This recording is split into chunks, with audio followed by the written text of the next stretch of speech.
Hi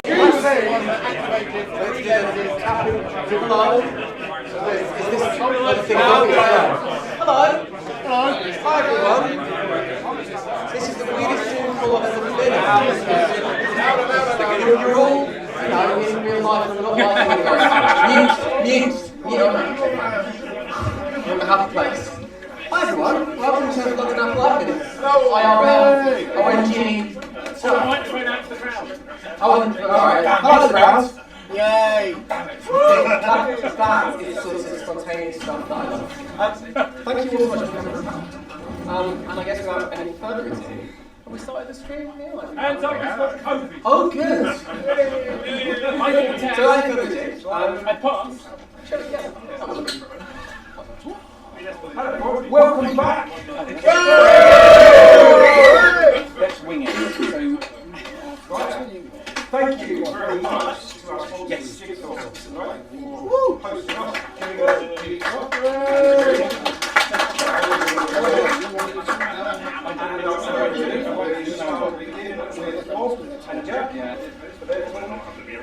did not got there at the end.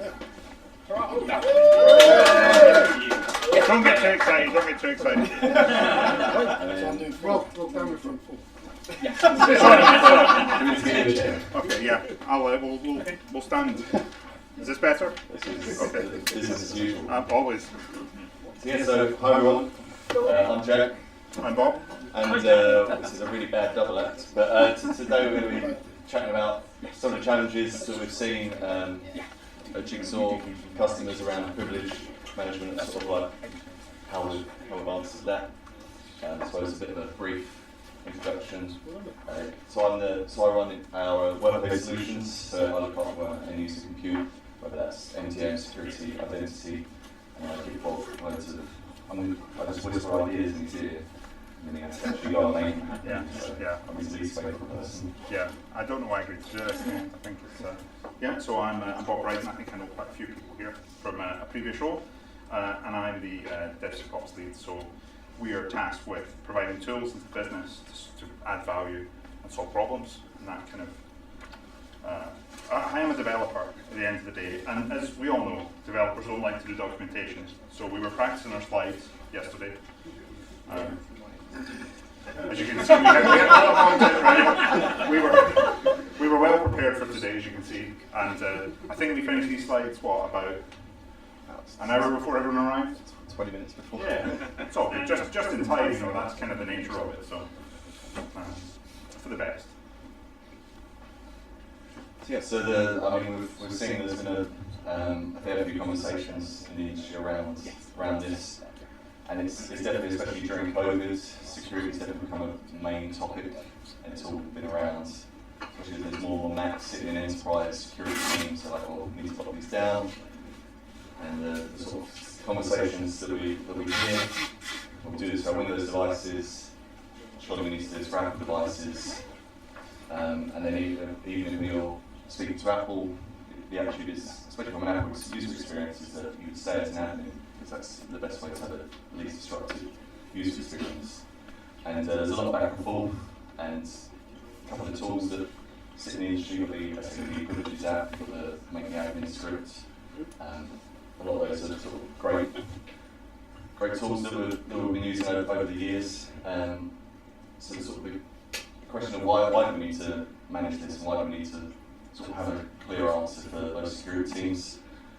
Cyber Essentials is a pretty hardcore security framework when it comes to it's binary. It's either on or off. There's no, well, Apple devices are different, and they usually go, well, why is this not running Windows?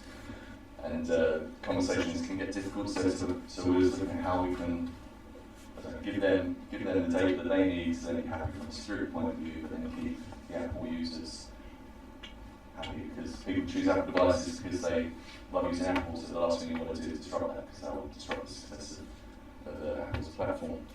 But yeah, that's the Microsoft Windows ideas being enforced on poor Apple admins and Apple citizens.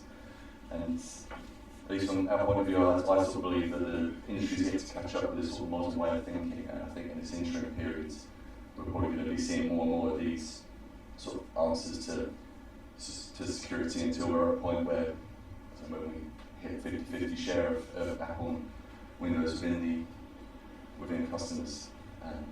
So we pass over to Bob to talk about how we help our answer to that. So we've Up 24, and this is a tool that's been through a few iterations. It was originally a script based on Make Me Admin. However, this is a new version built with our MSP customers in mind, so we can deliver more value. We wanted it to be a proper Apple-focused experience, so it's a native app. It's not written in Electron or Bash or anything like that, which helps us with security because with Make Me Admin, you can just go and modify the scripts if you know where to look. Whereas this is a proper published application. We manage the elevation and demotion after a restart as well. So if you elevate yourself, reboot your machine, you'll get your permissions back if you're still within the time window that you've selected. The version here gives you 15 minutes by default, which is our kind of base tier of the application. And yeah, we want to. We also can squash admin accounts. So if you elevate, create a new account as an admin, then we can squash those accounts afterwards as well, which is a fairly useful tool for us. I think I can let you control this from here because I think Jack made a GIF. He spent a long time on this. There's more time on that than the rest of the stuff. So that was the free version. We do have a licensed version of Up24 for our managed service customers. And we do a lot of customization, so the list that was on the previous page, just customization of the UI to provide the right detail.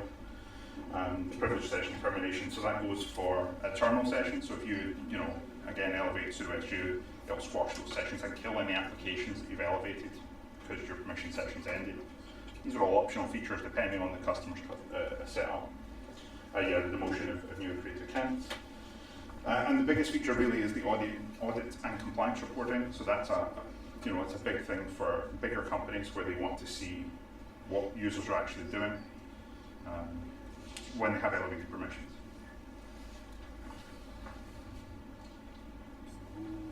That was anticlimactic. Oh, there we go. Always watching. His fingers are stuck in the Well, it's not perfect, we're getting there.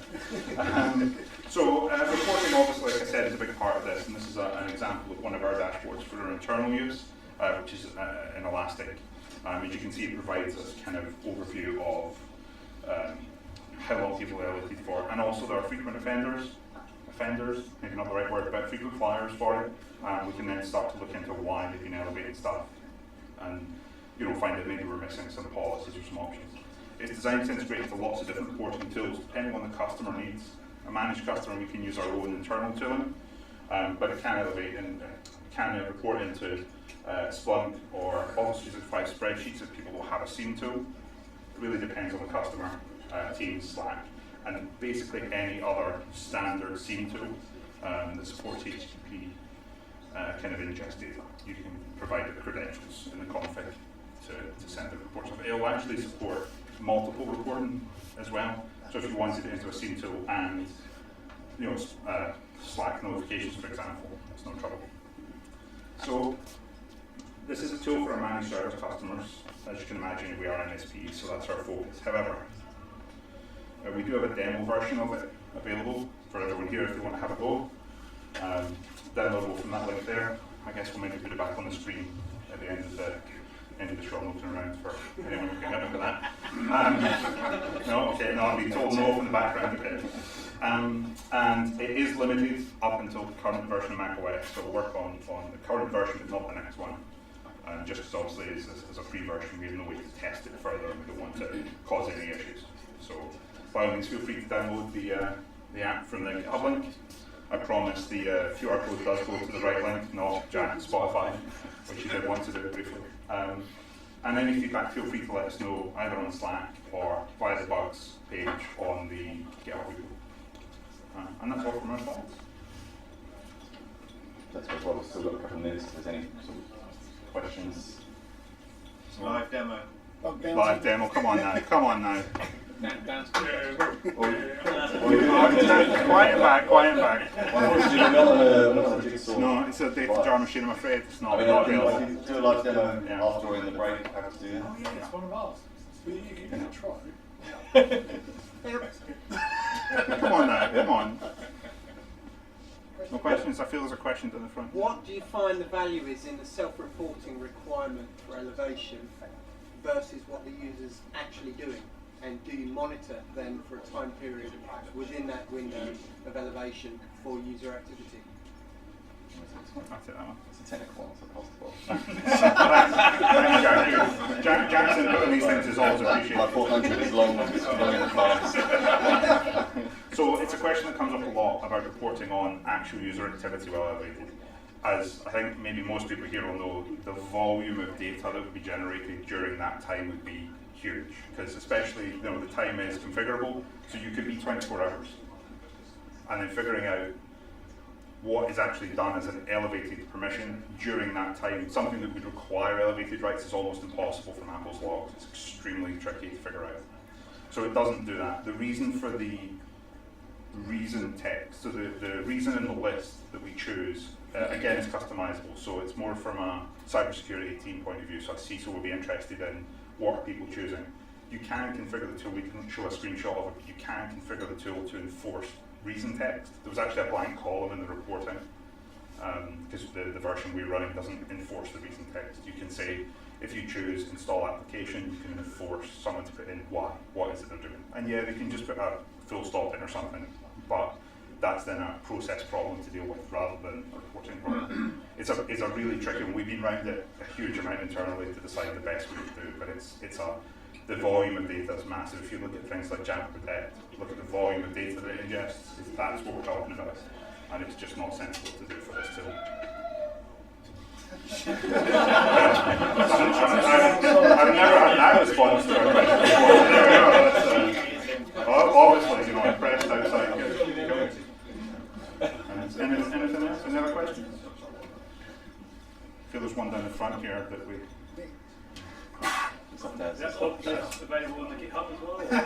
Say again, sorry? The Bob GIF, is that available on GitHub? It can be, we can make that happen, don't worry. I expect to 4K see, cut as well. the 4K version will be made available, and I expect to see it on all of the managed devices you have. Wallpaper.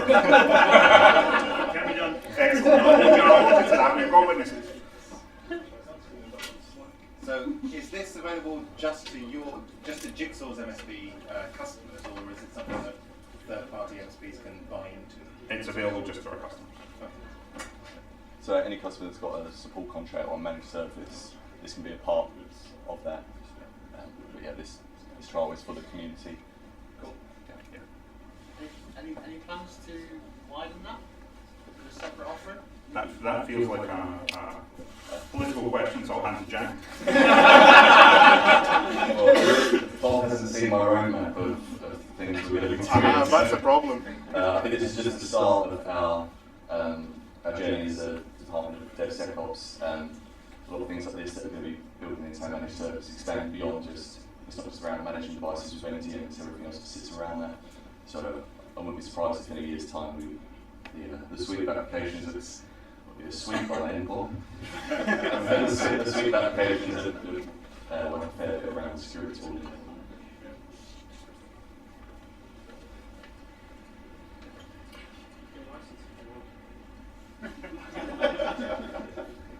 Is that Mark offering free licenses? Wait a minute. But if that's the question, then I guess we'll pass on to the next.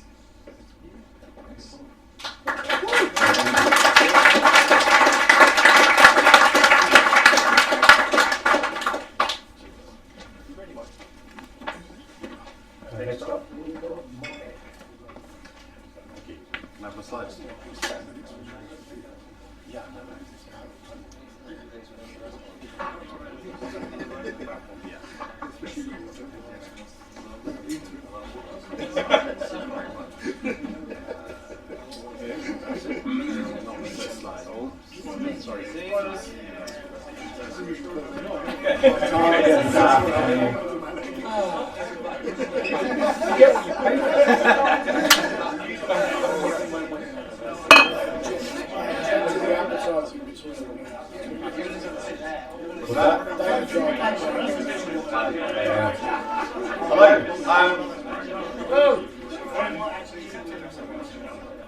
Noisy lots tonight. Hello, my name is Mike. For those who've not met me, I was promised my speaker notes were going to be on here, and they're not. So there we go. Right, so about a month ago, we had a Mac conference down at Bryden. Maybe you were there. And some of us were chatting there, and I don't know if you've noticed, but there's been this like worldwide illness thing for the last couple of years. We've not been able to meet up. What? Sorry? I know, right? Yeah, we were thinking that kind of what have we missed in not meeting together? And it occurred to me that maybe one of the things that we've missed is there will be people who've not kind of been up to date with what's going on in the Apple world, and there may be some information gaps around. And one of the things that where there's been significant changes in the last couple of years is around virtualization. So I thought it would be a great idea to have a talk around the current state of virtualization on your Mac. Trouble is, because I volunteered that information, I then had to do the talk. And This is the way. and it became really even clearer to me once I started planning the talk that I'm not an expert on this at all. So, you're probably not going to get schooled by me tonight. The aim really is just to level set, make sure everybody's kind of got that base level of knowledge, and to get the conversation going. And I'm happy for you to tell me more than I know, which is not very much.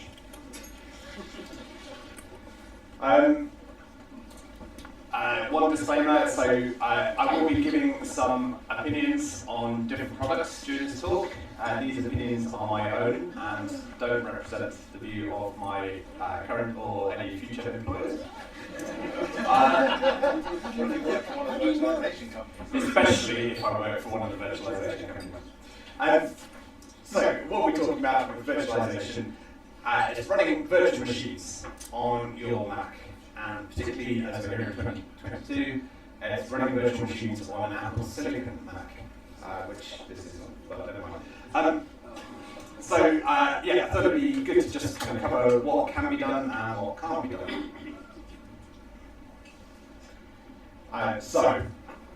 When it comes to virtualization, well, why would you virtualize?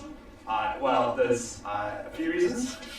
You might want to run multiple OSs on your laptop for running software that runs on a different OS.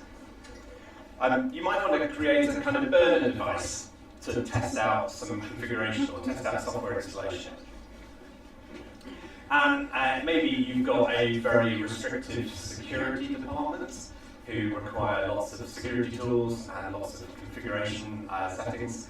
And you need to test something that doesn't have those restrictions in place. And so firing up a VM might be allowed. If it is, it might be a good way to kind of test without those constraints. Yeah, exactly.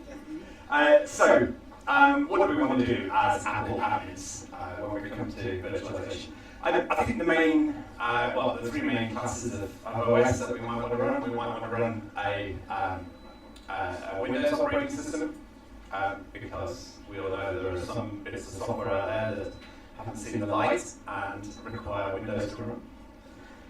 We might want to run Linux. We might want to run a different version of Mac OS on your Mac. So maybe an older version, hopefully not a newer version, because hopefully you're bang up to date. But maybe an older version. You might want to test what used to be called dep enrollment by changing the serial number on your virtual machine and having it automatically enrolled into your ODM. Those are all fairly common kind of workflows for VMs. And so, kind of back in the day, we had a number of different tools we could use for these. The main ones, VMware have a Fusion tool, Parallels, desktop. They're both paid for, if you're not familiar with them. There's VirtualBox, which is free, released by Oracle. Bit of a caveat, the extension pack that they advertise on the website is not free if you're using it for commercial use. And Oracle are known to be quite aggressive with their licensing compliance, so do discourage your users from installing that. And then there's a tool called, I think it's pronounced QMU. I don't know much about it, so it's an area where definitely I could be schooled. And I thought maybe somebody would like to volunteer to do a future Apple admin talk on it. QMU is it's available as code. You need to kind of build it yourself. Is my understanding.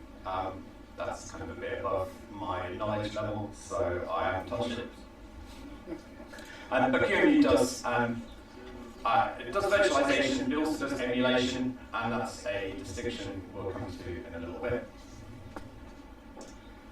So, if you think back to June 2020, as well as the kind of worldwide pandemic that was going on, there was another bombshell which was dropped, which was Apple announced their new Apple Silicon architecture for new to laptops and desktops.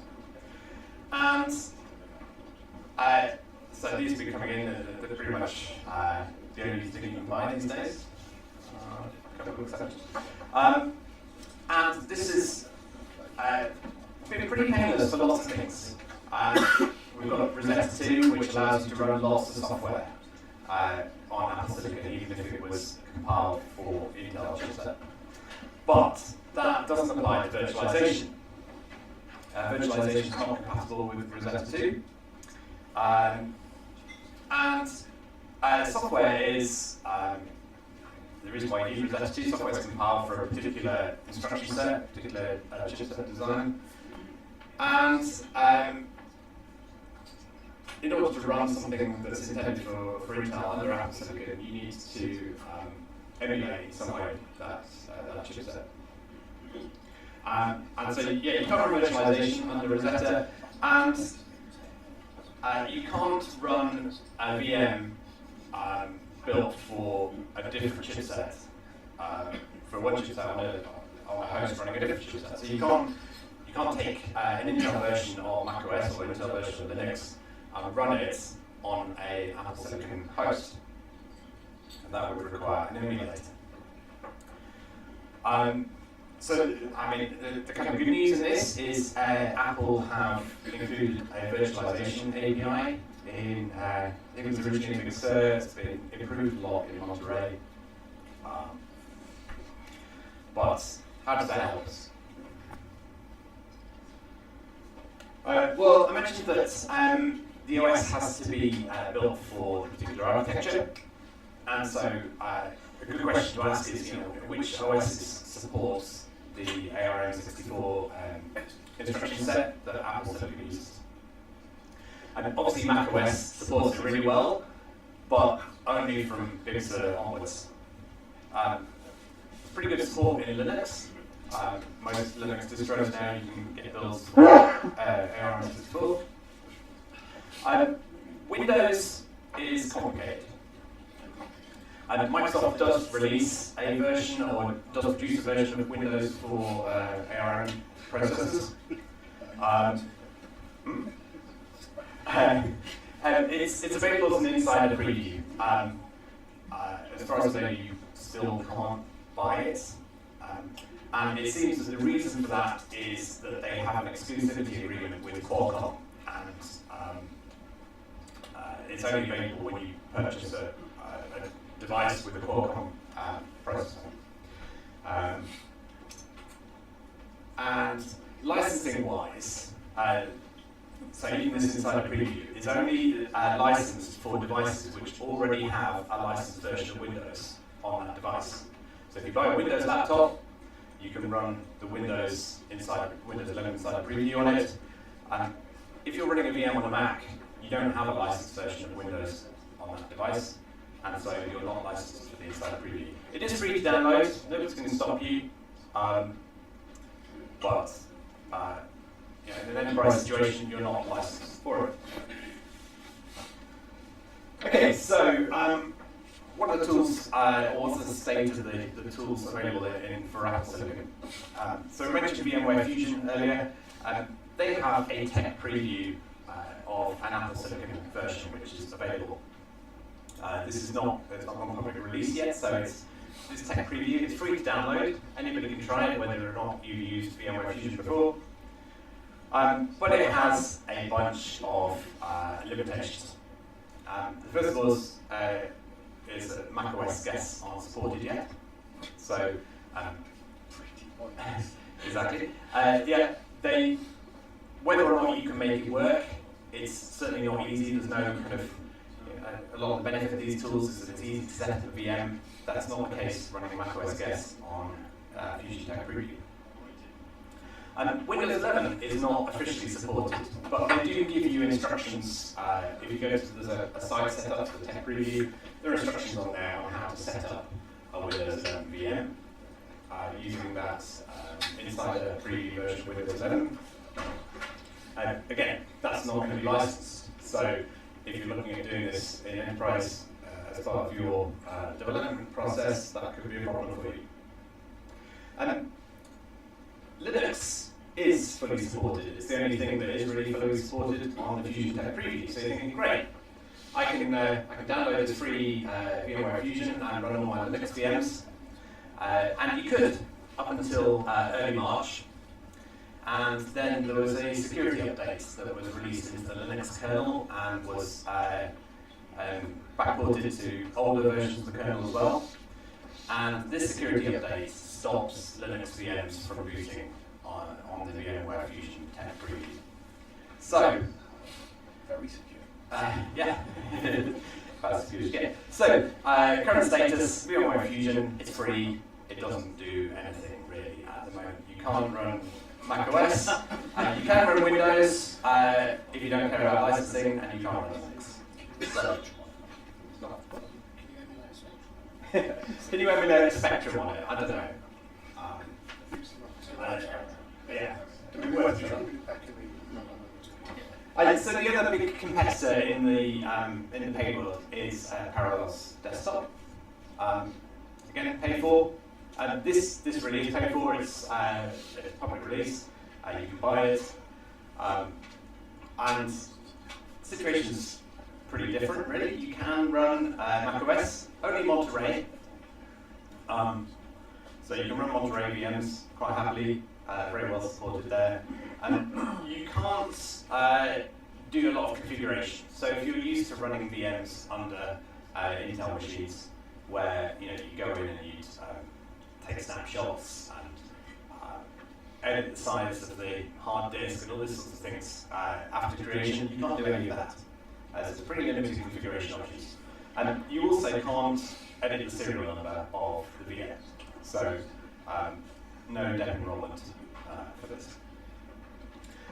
Windows 11 is also supported, again with that caveat about licensing. Parallels is marketed pretty heavily running Windows on your Mac.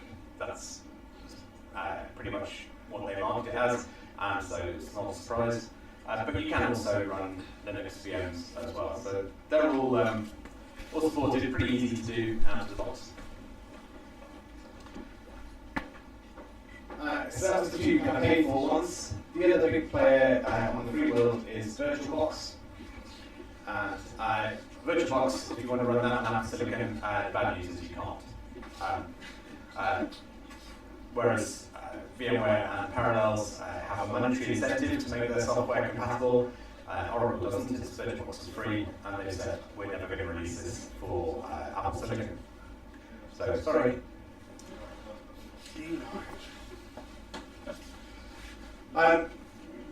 So I mentioned the kind of good news. Apple have got a virtualization API that they released in Big Sur and approved in Monterey. And Apple has actually released, maybe surprisingly, but they've released kind of a bunch of documentation around this, including some sample code. And you can compile this in its code, and I think you have to sign it with a product signing cert. Maybe not. A cert anyway, I can't remember which one.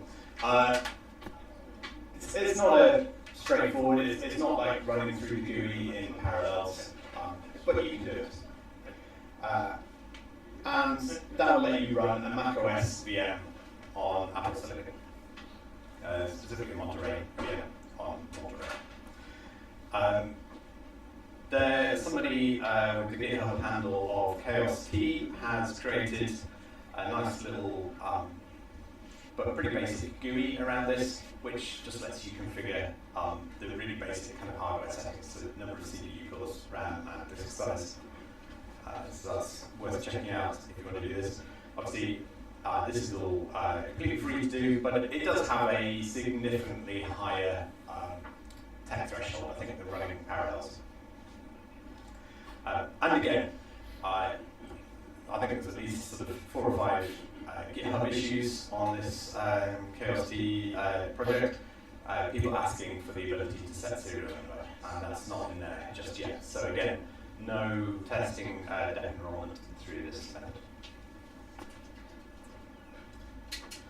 And then the other kind of free project to mention is one called UTM. Fairly well known. UTM will it runs as an app, pre-compiled, and it will do virtualization and emulation under different circumstances. I haven't tested out the emulation side. It's using QEMU, but if you look in the app, there's kind of options to emulate all PowerPC versions of macOS, OS 10, no, macOS, yes, get it right. Not OS 10. Yeah. Virtualization-wise, you can virtualize Monterey, you can do Windows 11, and you can do Linux, and that's all through the app. Nice and easy to use GUI based. And then emulation in the app, Windows and Linux, very easily.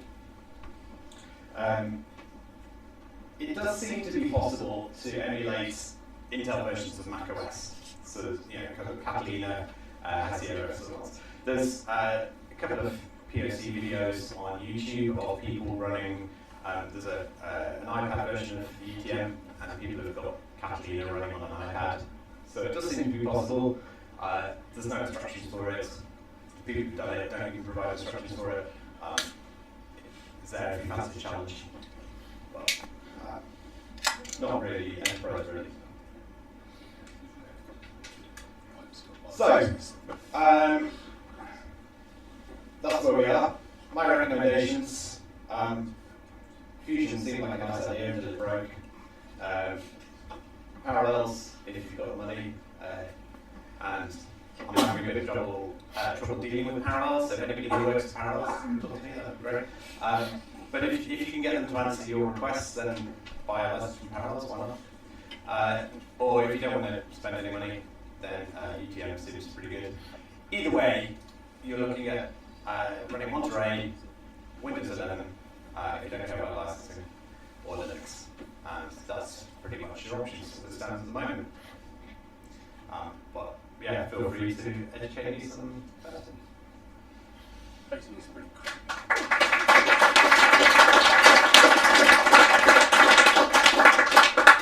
I had some problems with virtualization in the past, and luckily with Monterey on T2 chips or silicon, I found it really beneficial with a burn device, just going erase all contents and settings and just cut the fat valve and just carry on. Yeah.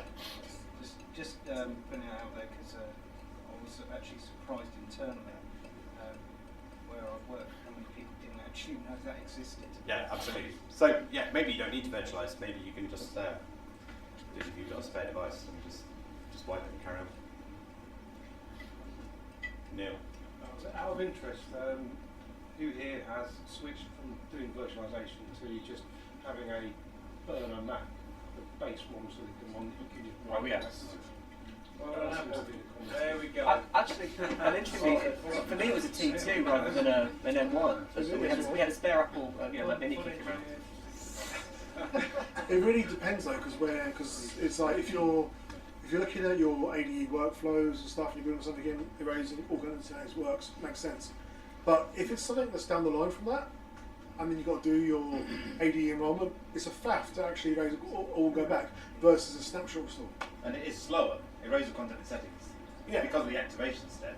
It's a much slower process than reverting to the snapshot. But obviously, if you're testing enrollment, Yeah. but if you're testing down the line, Yeah. Exactly. The problem being, it could be exposed. Shots fired! the problem being you may not be able to do snapshots on these virtualizations as well. It's not that feature rich.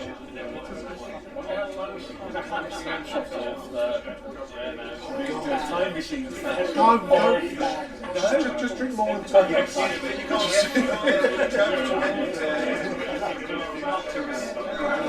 One of you sparked a discussion. Anything else?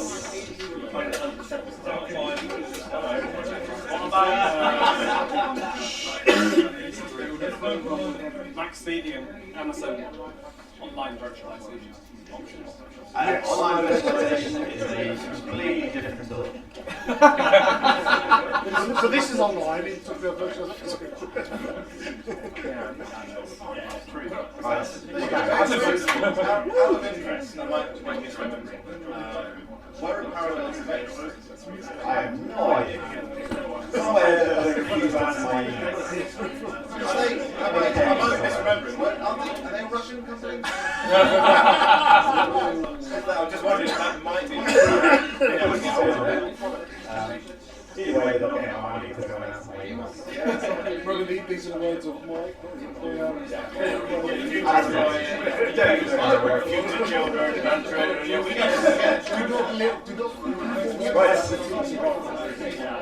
I've had enough.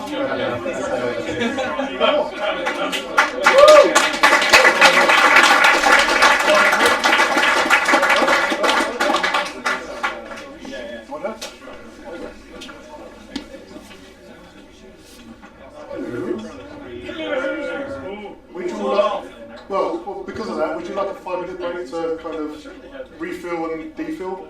5 minutes? Cool. But we also need the next speakers to arrive, right? Yeah, because they're not here yet. Just saying.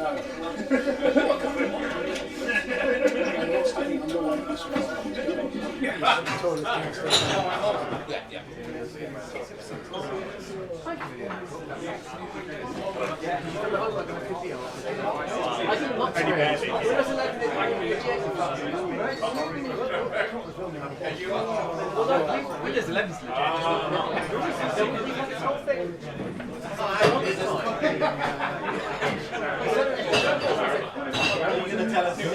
As a result, we don't have a lot. What we've done, no one knows. For Chinese colleagues, we'll just move on. Just one thing.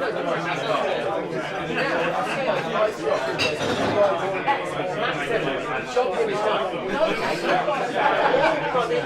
If they have no down, you do not. And then everyone's hit. They're running around trying to get money. And finally,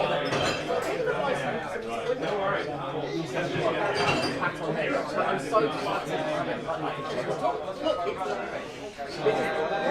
So it's not license, it's not, it's able to work. It's fine as you go on as a friend. Why you go and buy some Windows? Finally kill the thing. I mean, we're having to stop that.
That's fine. Flip me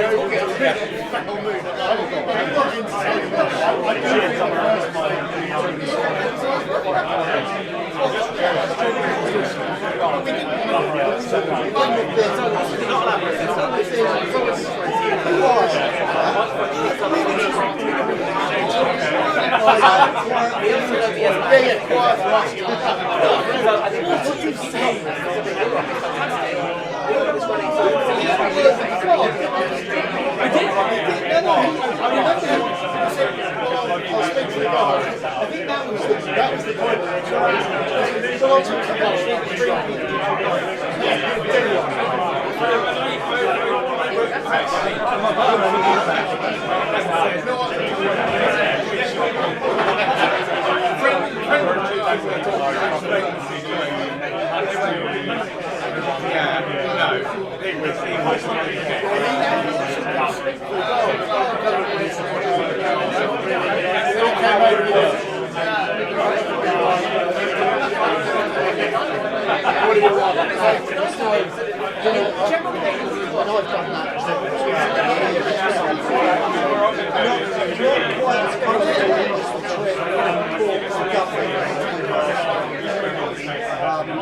For sure.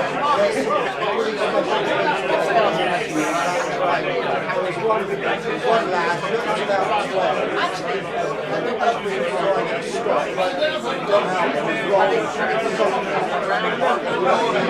right.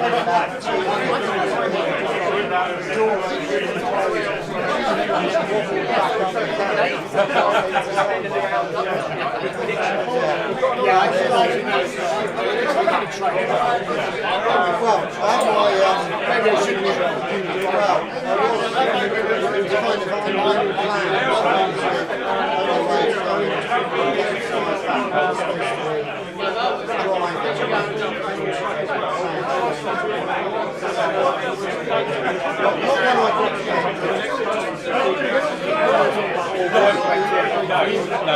just going up there. Well, no, we're not. These two. No, we're waiting for the two other guys to come in.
There's a fundamental problem with this.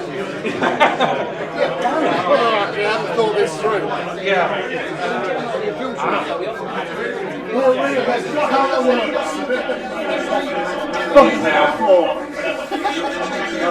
I'm sorry.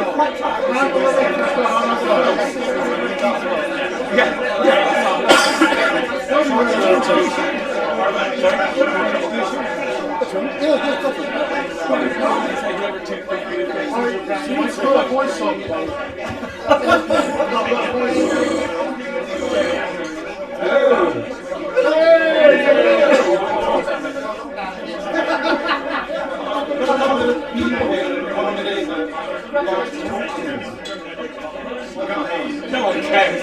Right, fine.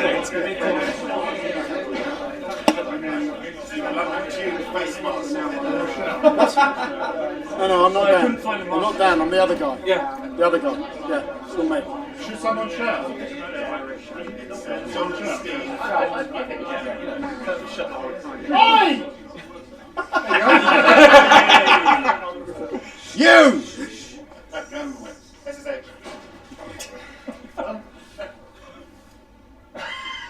I found these two guys. And I didn't want to say something.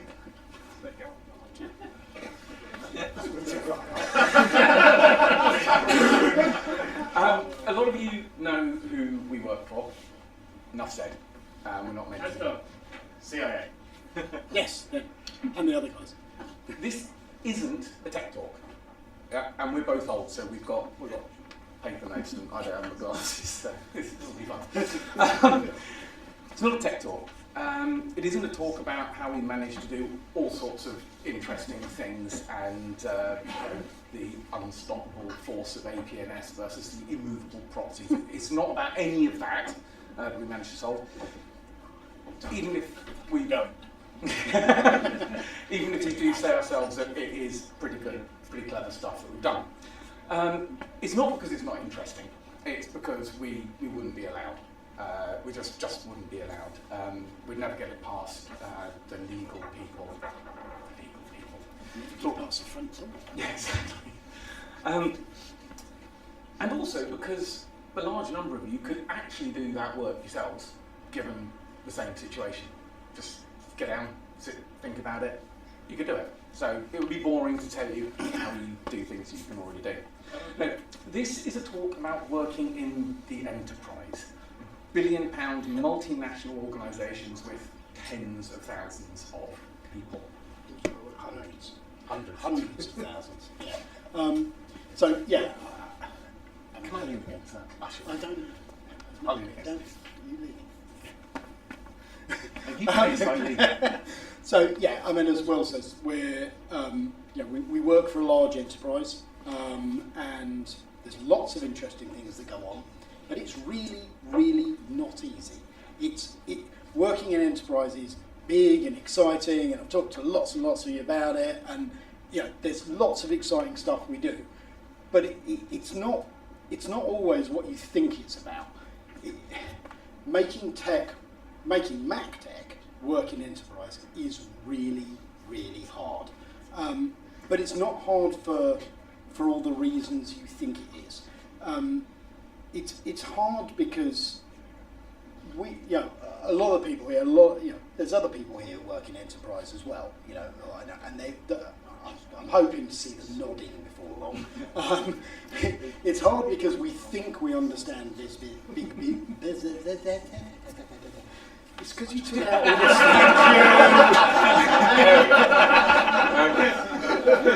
I'm on my second bear and I'm only 2 foot tall, so we think we know what big business is about, but actually you may well understand. Just read the words. I can't fucking see them. You may think that you understand big business, and you may well actually understand big business, but you don't understand the enterprise. This is a great window to working relationship. Do I read that again? Enterprise is orders of magnitude harder than big business. Everything is harder and more complex. Things move slower because you're bigger. It's bigger and they are slower, rightly or wrongly. There's more hurdles in the way. Tech debt, precisely because things can't move fast. Regulation, security, lack of risk appetite. The reasons are just endless. I'm not going to use that word. No, I don't want to use it. So, when you first start working in an enterprise, when you first start working in an enterprise, the first, no, but you are my wife.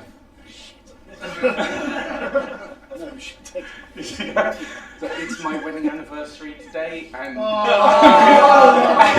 16 years more than you two. 16 years. While I was on the tube, I got a text from his wife saying, "You can have him." And it clearly didn't deliver. She didn't see it as delivered. So 10 minutes later, she just said it again. Happy anniversary. So when you start working in an enterprise organisation, the first thing you need to do is realise that you're not in Kansas anymore. Ooh, Dorothy. You've been waiting all day. The first thing you've got to do is think, I know nothing about this, really. I've hired 2 people who have come in from extremely good companies, worked in large MSPs, worked with large companies, large clients, and they think they know big things. It just hits you that nothing is the same anymore. You may know the Apple tech stack from the ground up. and you may even know how to exit Vive properly, but none of that is important. That is the last piece of the puzzle working in tech in an enterprise. So the third thing you need to do is remember. Oh, no. Okay, sorry. The second thing you need to do. Second thing you need to do is put aside any thoughts of, can we just, in my last place, we just doing things doesn't have a place in the enterprise. It genuinely just doesn't, and it's for a really good reason. The enterprise, particularly the business we work for, is regulated. Many enterprise companies are regulated because they're banks like ours, or for other reasons, they're medical environments. Or not. Or whatever. It might not be banks. You know who I work for. I can't say who I work for because then I've got to get the fucking speech clear. But he took all the swears out. So it really annoys me. Yes, it worked out. Yeah. No, he said non-wank. Oh. Sorry, is this supposed to be family friendly? Because it just failed. It never has been. It is live stream. So, when you work in a regulated environment, change needs to be considered against more than just tech. It's a whole bunch of business things like protecting billions of pounds of customers' assets. Even if enterprise is a tech company, there's a difference between the business of tech and the tech of business. The third thing is, this is the bit I'm supposed to do. The third thing you need to do is remember that it's not necessarily what you know, but it's who you know. And I discovered this. I'm going to interrupt him. That was one of the first things that he told me when I started, and I thought, how true can that be? Surely I've been hired because of my knowledge and because of what I can do and stuff. And then I realised that that's not what it's about. If you know people and you can talk to them and you understand them, just listen to this one. Yeah, I think I said the same to you as well. Yes, it genuinely is. Make friends, speak to people. I actually don't know how many people there are in our part of the organisation. I think it's in the region of 11,000. It's nearly 15. 15, okay. So there's 15,000 people in the tech group of the business we work for. So knowing who's who is really, really important. You need to know who the idiots are, who the people who will just stonewall you are, and who the people are who will help you get something done. You speak to people, you get to know people, you're friendly with people. It really is about who you know, and I think also who does what and how they do it. Understand how you can help them, so that they will help you back and they can help you back.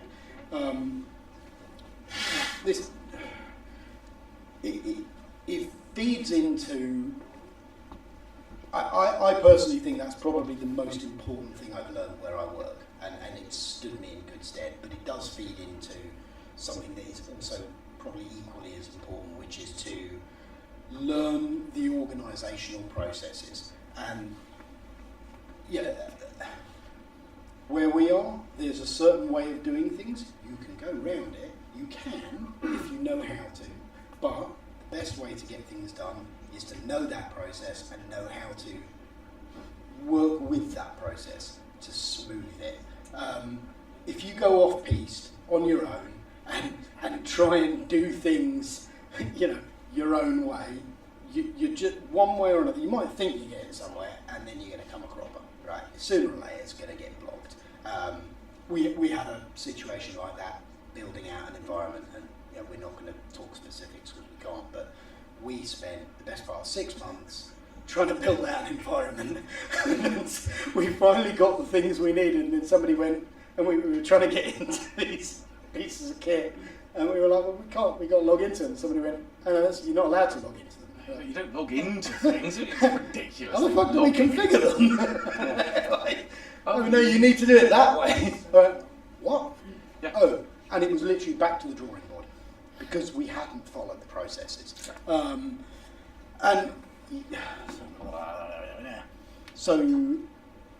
We can't just do things. Understanding the processes, engaging with others, in a prescribed manner. I think the thing that's really important about it is, particularly as the Mac guy in the corner, the weirdo in the corner, you know, who nobody else understands in a multi-Windows, multi-Linux business, if you turn up at calls or meetings and you're that, people think you're that weirdo, and you know these processes, it marks you out as someone who can do something, and that's really important. We've got down here, think of the processes as an API. If everyone is doing things in the same way and using the same language to achieve it, then everything goes more smoothly. And this helps you to be more than just knowledgeable about Mac OS. It helps you to be a true subject matter expert. And that's the important thing, being a subject matter expert. So you're there to help the business to get things moving and to do it in the way that works for everyone. It's more than just knowing a lot about macOS. It's about knowing how macOS fits into the grand scheme of an organisation. So step back, look at the whole and ignore the detail. The detail isn't important in the first instance. Straight off, you don't want to start diving into the weeds. You want to understand what's happening everywhere. Don't get lost in the forest looking for the domain. You were right. Told you. You're right. Get your more traction. So whatever the solution you come up with for any particular problem, you need to make it a product, not just a project. It's not just you're doing something. You remember, we don't just do something. You're making a product that gets used by people. A lot of you work for MSPs, and you've got customers. In the same way, the tech part of an enterprise is an MSP for the users and for the No, idiots. Give me the No, stop it. Okay. Was that on the script? No, those aren't allowed to be. Hang on, now I've completely lost my place. So when you come up with things, you need to build something that withstands the highest degree of scrutiny. You're going to have security teams, you're going to have legal teams, you're going to have compliance teams, you're going to have risk teams. And while they all may sound like they're the same thing, in an enterprise they get split into very granular organisations or very granular teams. And everyone's going to be on your back for everything. You have something that is not quite up to a bank standard, okay. Then in that case, what you're going to have to do is you're going to have to write this down in the risk register, and you're going to have it all noted out so that if the regulator comes along and says, right, show us all the gaps and show us all the problems that you've got and prove that you understand what is happening on your estate, you can evidence it. Everything you need to do will be able to stand the test of time, because believe me, your brand spanking new infrastructure will one day be someone's tech debt. And by the same token, well engineered, well designed, well thought out infrastructure isn't going to be debt, it will just become old technology. So Dan and I have come up with a few points that we consider essential ideas and concepts that you should understand to be a good fit in the enterprise environment. Even if you don't work in an enterprise, these things might actually stand you in good stead. Actually, I'm going to go well off script for a second, because to my mind, this stands you in good stead outside of enterprise as well. Yeah. I think it stands you in good stead in big business, in medium enterprise, in small enterprise. You know, in any business, I think the principles that I've learned in the last 5 or 6 years, or probably 10 years actually, but if I'd had an understanding of these earlier in my career, well, I'd probably be a bit further on in my career by now. You're not doing badly. I'm not doing apart from working with me, obviously. Well, yeah, that can be dealt with. Get those balaclavas back. So, being a true SME. An enterprise organisation is, as we've said, big, and as such, to keep things moving forward, it's all about everything moving forward together. You can't just move one thing, because everything else has got to catch up with you. There's dependency chains, blah, blah, blah, blah, blah. As we said in the intro, to be a true... That was just the intro, sorry about that. We've already got time here. To be a true SME, you need to understand not just the Apple tech stack, right? You need to know how it fits into the company's overall strategy. Not just the tech strategy. This is how we want to run and manage our business strategy. strategy. This is how we want to run and manage our business strategy. IT and tech, what we all do, everybody in this room, what we do here, are purely tools to help people work efficiently, securely, and smoothly. We provide tool sets to businesses to do their business, even if we work for tech businesses. What about the tech strategy? An enterprise will most likely have a whole separate department which deals with tech strategy. We do. I've worked for them, I've worked with them. They are looking 1 year, 3 year, 5 year, 10 year ahead. So that's how far ahead they're looking. They're trying to work out what's coming down the chain of us, how we can be ahead of it, how we're going to get past the regulator, etc., etc. Their remit is to look at the tech direction of the organisation as a whole, and how, as a meta tool set, we can support the business strategy. They don't prescribe how things must be done. That's the job of product owners like me. They just say what needs to be done and why it needs to be done, how it will benefit the business. They will work with the business to work out what will benefit the business and how that can benefit them. And to understand all this, the SME needs to learn to speak that language, needs to learn how to interface with those guys and how to understand why they are saying this is the strategy. You can't go outside of the strategy, because if you go outside of the strategy, you're just creating tech debt. You're creating something that, it might be a good idea now, but in the year it's fucked. It's done, right? Somebody will tear it down. Now we get to the jokes, mate. So, engineering. This is what we're all here for. This is the tech, isn't it? So you've had your strategy discussions. You've had the plethora of meetings going into the whys and wherefores of what the roadmap is. Yep. It's all very high level. A roadmap really only sets out milestones, points at which you have to have thing A sorted out, so that you can have thing B, which is the thing that you really want. So now you get to do the engineering, right? Nope. First, write it down. Document everything. What do you want to do today? Start with a story. Make a business case. Once you get a business case, you can get the money. But that sounds counterintuitive, doesn't it? Because you've been through all the strategy and we've decided that this is what we're going to do, so surely we have the budget. No, because the roadmap is, as I said, a high-level thing. Budget, we need to know specifically what we're going to be paying for. And believe me, in an enterprise organisation, they may be making billions of pounds, but budget is still a very, very constrained thing. It doesn't really make sense, but they want to, that's how they make billions of pounds. Yep, by not just needlessly spending loads of money. It to us. Yeah, not giving it. Yes, eventually we leave some out of them.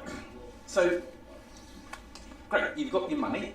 Yep, you've got your strategy. Now you get to do the engineering. Well, no, you now get to do the design. And this is where the documentation comes in. You design things, you research what is the best solution for this problem that I'm now trying to solve. you've got to look at the longevity. Not the other way round. Yeah. Not the other way around. That's the key thing. I've seen a lot of guys come up and go, "Here's a solution." They go, "Well, I've seen guys come up and say, "Here's a solution." It's like, "Well, what was the problem?" "Well, we want to fix this thing," and it's literally like hitchhikers. It's, you know, what's the answer to life, the universe, and everything. 40. Thank you. 42. Thank you, Ben. Thank you. It's a solution looking for a problem. But yeah, it's a solution looking for a problem, and you can't have them. So you need to look at the longevity. You need to look at the expandability, the flexibility, and the resilience. Because if you don't have longevity, flexibility, expandability, and resilience, you are going to end up with tech debt. And some poor bugger down the line is going to be swearing at your very existence. I know that there are a few people in our organisation I'm swearing at, but we've kind of got rid of their tech debt now, so that's okay. So now you can get on to the engineering, right? Well, yes you can, but document everything. Write everything down. As you do it, as things change, write it down, because this will become your configuration guides for everything, and it's very important. Yes, it is, isn't it? It really is. Really is. I am particularly bad at writing things down.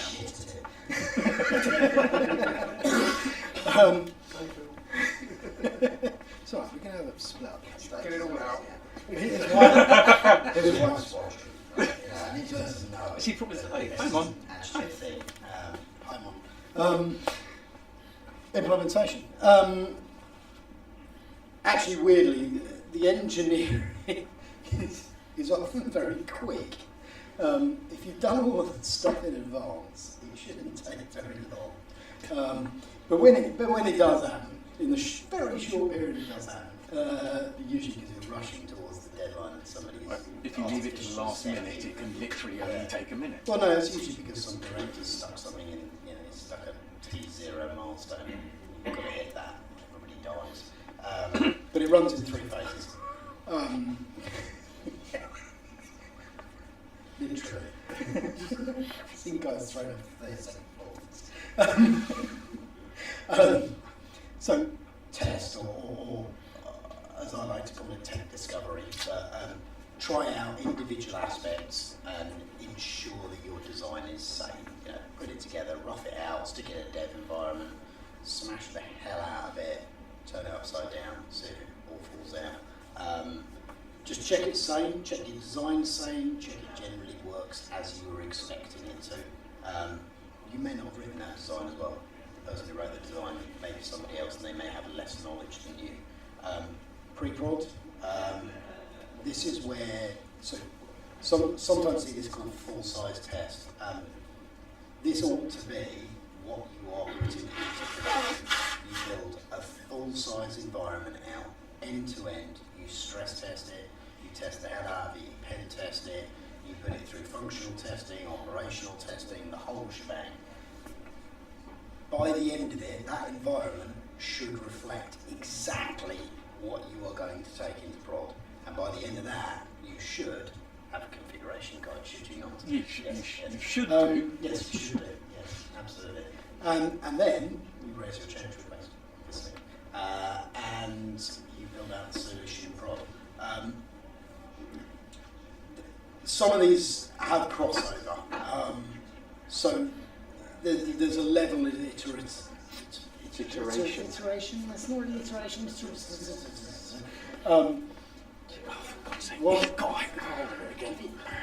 Can't work without it.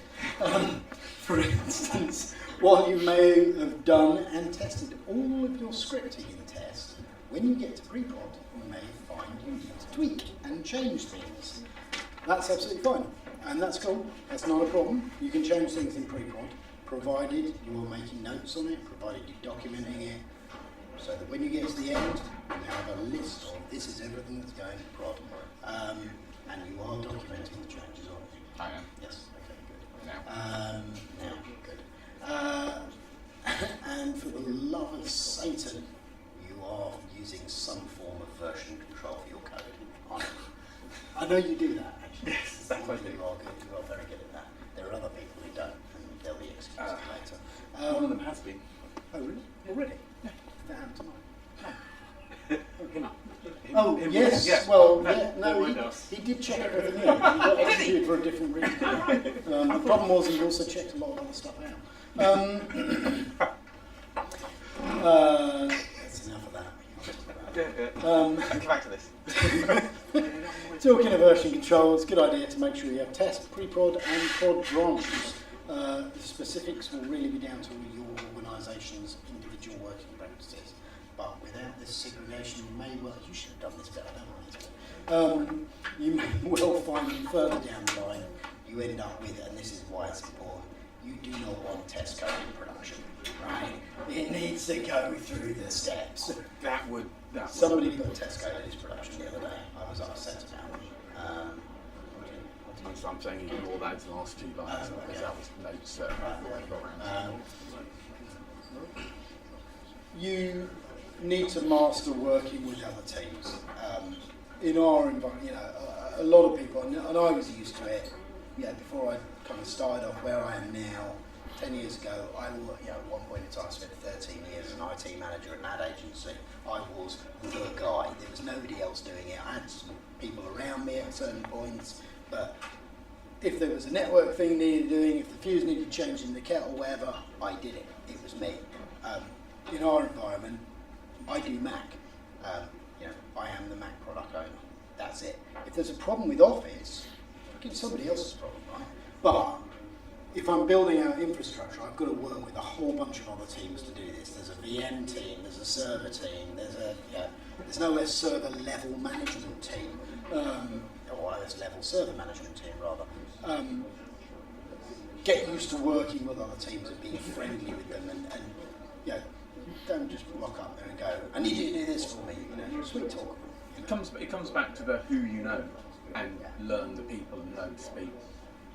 Don't make them your bitch, make them your lover. That's what I'm going to say. That wasn't on script. And that inter-team interaction is really enhanced by what we were saying earlier. Get to know people.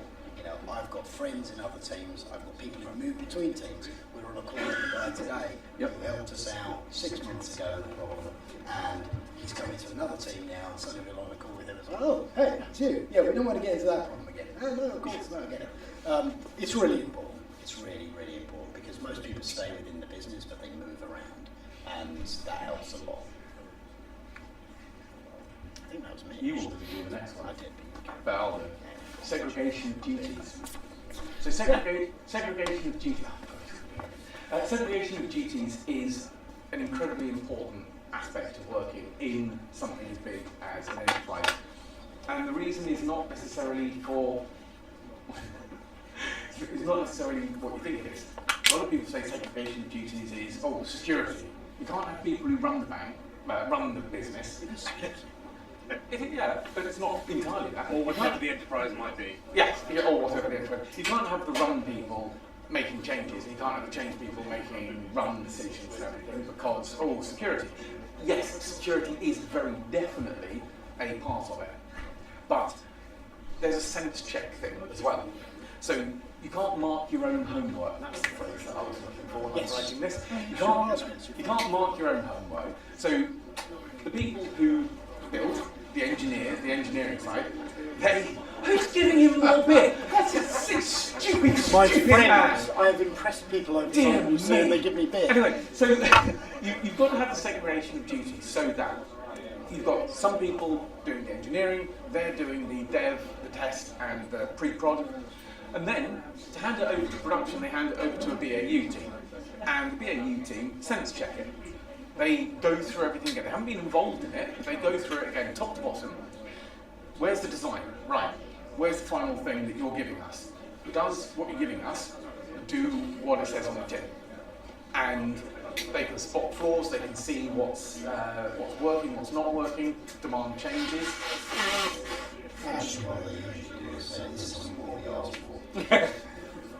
Only did one else. And that way, you have stability.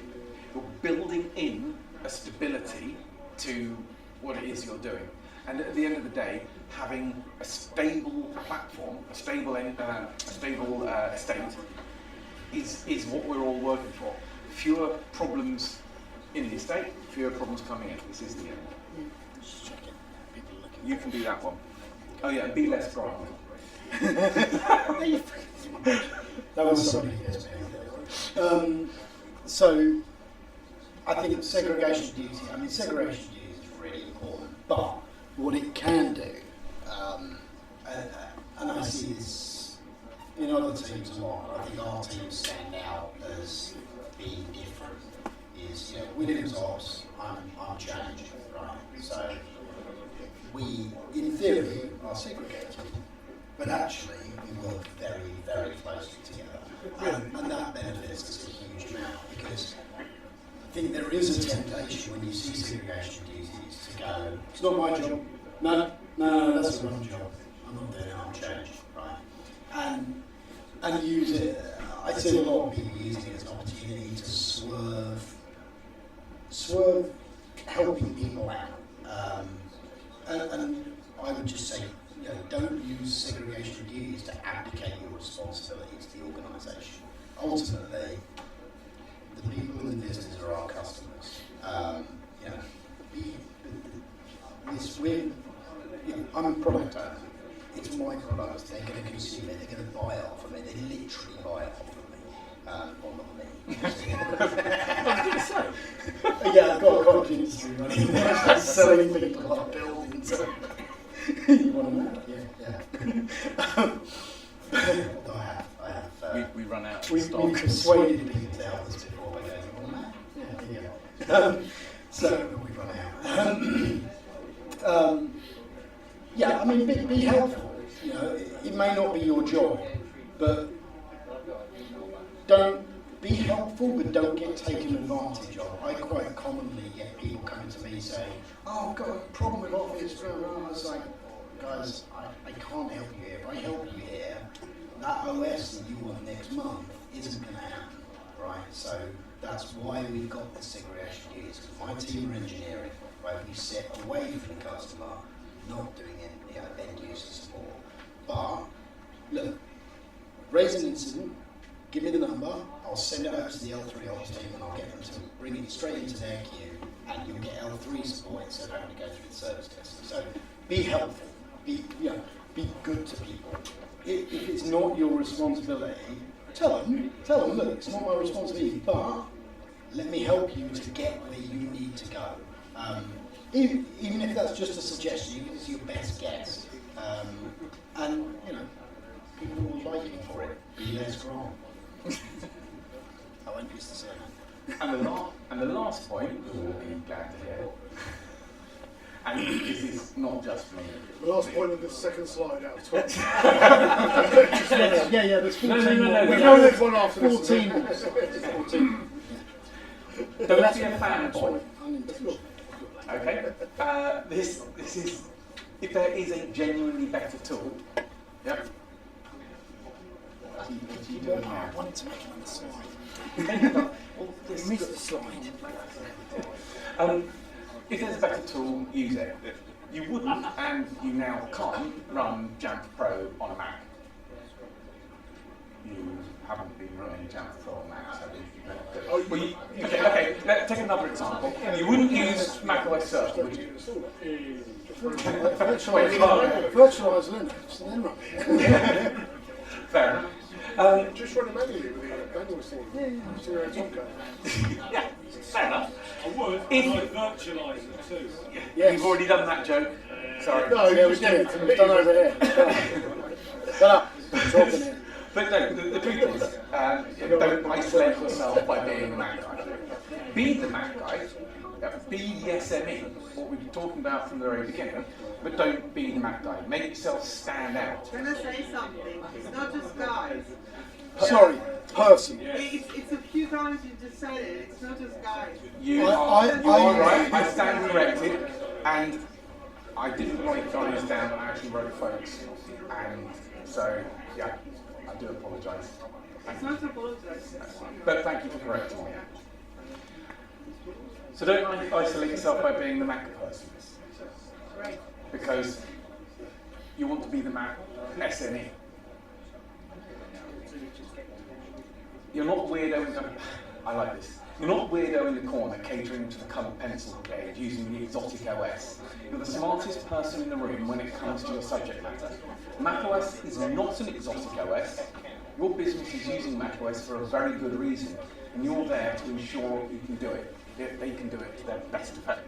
I did genuinely have somebody say in a meeting the other day, we'll leave the exotic OSs until later. Yeah, I'm very, generally very calm in meetings that are team meetings. Not calm in that meeting. I was around and I said, we are one of the 2 physical desktop OSs, and we stand in lockstep with Windows, and so it's not exotic. It caters very, very important end users. And we actually missed that out. Yeah, whatever.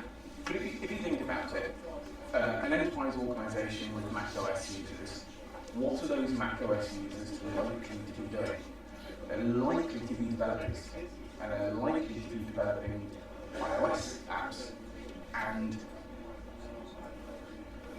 we know who we work for, and if you imagine the kind of apps that our developers are using and the suite customer base, that is worth a lot of money to the organisation. So it is not an exotic OS, it is not something that needs to be just, oh yeah, we'll get to you, we won't include you in the big thing.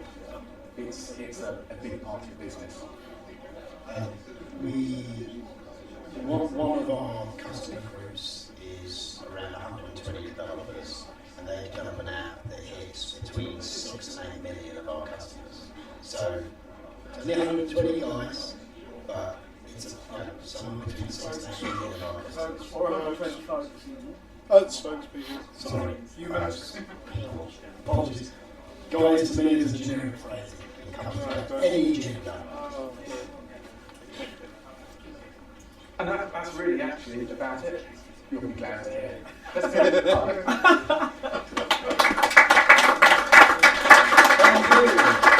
Stop clapping, you don't mean it. I was going to say, according to Jack, because I've been told I can blame him, this place shuts in like a minute.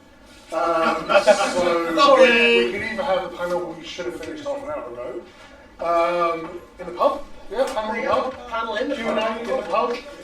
Yeah. Pub. Yeah, I mean that was a great talk, but we also need to do because Jack told us. But thank you all. Q&A in the pub as well. The panel has been redacted. There we go. Yeah, the pubs at the restaurants, we've got the bar upstairs, and we did the Q&A there. Let's get some minutes. Come on. Thank you.